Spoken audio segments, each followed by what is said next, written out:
नमस्कार. डी24 तास paid news channel तुम्ही पाहू शकतात. आज आपल्या सोबत दक्ष पत्रकार संघ व महिला या संघटनेच्या काही पदाधिकारी आपल्या सोबत आहे. आज या संदर्भामध्ये जिल्हाधिकारी यांना निवेदन देण्यासाठी या आले. नेमकं प्रकरण काय आपण जाणून घेऊया. सर काय सांगणार, काय प्रकरण? दक्ष पत्रकार संघाच्या माध्यमातून आणि ज्या महिलांना जिल्हा ग्रामीण विकास यंत्रणेच्या अधिकाऱ्यांनी जी फसवलेलं आहे, ज्या महाराष्ट्र शासनाचा जो काही महिलांच्या संदर्भामध्ये की महिला सक्षमीकरण करावं आणि त्यांना उद्योग उभारणी करावं, यासाठी महिलांना मानव विकास अंतर्गत जवळजवळ 6,30,000 रुपयाच्या मशिनी घेऊन महिलांना उद्योग चालू करण्यासाठी महाराष्ट्र शासन महिलांसाठी गाव पातळीवर पैसा देते. परंतु जिल्हा ग्रामीण विकास यंत्रणेच्या काही हरामखोर अधिकाऱ्यांनी या ठिकाणी मोठ्या प्रमाणामध्ये भ्रष्टाचार केलेला आहे. या ठिकाणी ज्या महिलांची तक्रार माझ्याकडे आलेली होती, त्या महिलांना मशिनी ज्या पद्धतीने दिल्या गेल्या आहेत, ते मशिनी आम्ही फेसबुकला टाकलेल्या आहेत. त्या मशीनची जी काही किंमत आहे ती फक्त 1,20,000 रुपये आहे. तथा महाराष्ट्र सरकारने 6,30,000 रुपयाची मशीन त्या ठिकाणी घेतली गेली पाहिजे. सर विषय असा आहे की नुकतंच थोड्या वेळापूर्वी काही महिलांनी निवेदन दिलंय, सांगितलंय की बाबा असा कुठलाच प्रकार या ठिकाणी घडला नाहीये. आम्ही 150-200 पेक्षा जास्त महिला आज जिल्हाधिकारी या ठिकाणी निवेदन देण्यासाठी आले होते. त्यांचं असं म्हणणं आहे की असा कुठलाच प्रकार या ठिकाणी घडला नाही. काय सांगणार? माझ्याकडे जी तक्रार आलेली आहे, माझ्याकडे प्रूफ आहे, मशिनी आहेत. मी संबंधित ठिकाणी ज्या महिला ज्या आहेत, त्या महिला ज्या पद्धतीने त्यांचं जे काही वर्किंग करतात, त्यांनी जो काही उद्योग उभारणी केलेला आहे, त्या ठिकाणी जाऊन मी ते फुटेज काढलेले आहे. ते फुटेज आणि मी त्या मशिनी आज आम्ही जिल्हाधिकारी मॅडमांना ते सांगायला आलेलो आहे.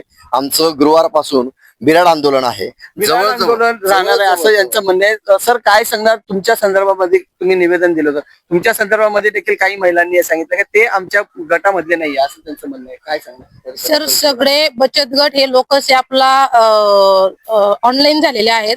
तिथं चेक करावं आणि जर माझं नाव जर गटात आलं तर मग ह्या लोकांनी माझ्यावर खोटे आरोप केले असं तुम्ही मानहानीचा त्यांच्यावर दावा टाकावा. जर माझं नाव नसेल तर मानहानीचा दावा दाखल करावा असं देखील यांचं म्हणणं आहे. नेमके काय प्रकरण आहे? उद्यमच्या माध्यमातून कोट्यावधीचा भ्रष्टाचार, म्हणजे धुळ्यामध्ये हे जे काही लोकेश सोनवणे आहे, धारणे आहे, त्याच पद्धतीने ईश्वर पाटील आहे, विजय आयरे, वर्षा हिरे, ज्योती पगारे आणि अकाउंटंट पंचायत समितीचा पराग आहिरे, या सर्वांनी मिलीभगत करून पराग विस्पुते, या सर्वांनी मिलीभगत करून एक मशीन 6,30,000 रुपयाची आहे. जर धुळे शहराचा ग्रामीणचा जर विचार केला तर ह्या ठिकाणी मी जे कॅल्क्युलेशन केलेलं आहे हे 40 कोटी रुपयापर्यंत जात आहे. हे सर्वच्या सर्व अधिकारी हे कॉन्ट्रॅक्टवर लागलेले आहे. याच्यात सर्वात महत्वाचा मुद्दा मी महाराष्ट्र शासनाच्या मुख्यमंत्र्यांना आणि उद्योग मंत्र्यांना आणि धुळे जिल्ह्याच्या जिल्हाधिकाऱ्यांना सांगू इच्छितो की याच्यामध्ये या सर्व अधिकाऱ्यांनी आपल्या संपूर्ण बायका या ठिकाणी नोकरीला लावलेल्या आहेत. त्यांनी कोणत्या GR च्या नुसार लावलेल्या आहेत? याच्यात जाहिरात दिलेली होती का? हे जे काही CC लावण्यात आलेले आहे, हे CC याच्यासाठी लावले की हे 6,30,000 रुपये आपल्याच बायकोला त्या ठिकाणी पाठवायचं आणि तिथून तिच्या माध्यमातून ते वर्ग करून घ्यायचे. आणि यांनी संपूर्ण मिलीभगत करून या ठिकाणी हा भ्रष्टाचार केलेला आहे. हा काही 1 कोटीचा भ्रष्टाचार नाही, 2 कोटीचा नाही, धुळे जिल्ह्यामध्ये 40 कोटीचा आणि पूर्ण 36 जिल्ह्यांचा जर विचार केला, आम्ही ज्या पद्धतीने अभ्यास केला आहे, माझ्याकडे जे डॉक्युमेंट आलेले आहे, हा प्रकरण जवळजवळ 400 कोटीपर्यंत जात आहे.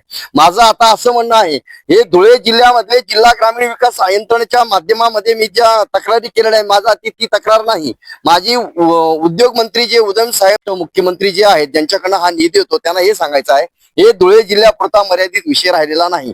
संपूर्ण महाराष्ट्राची उद्यमची चौकशी करावी आणि यांच्यावर गुन्हे दाखल जोपर्यंत होत नाही तोपर्यंत आमचं बिरेड आंदोलन या ठिकाणाहून उठणार नाही. तुम्ही बघू शकता बापू बागुल यांनी सांगितलंय की जो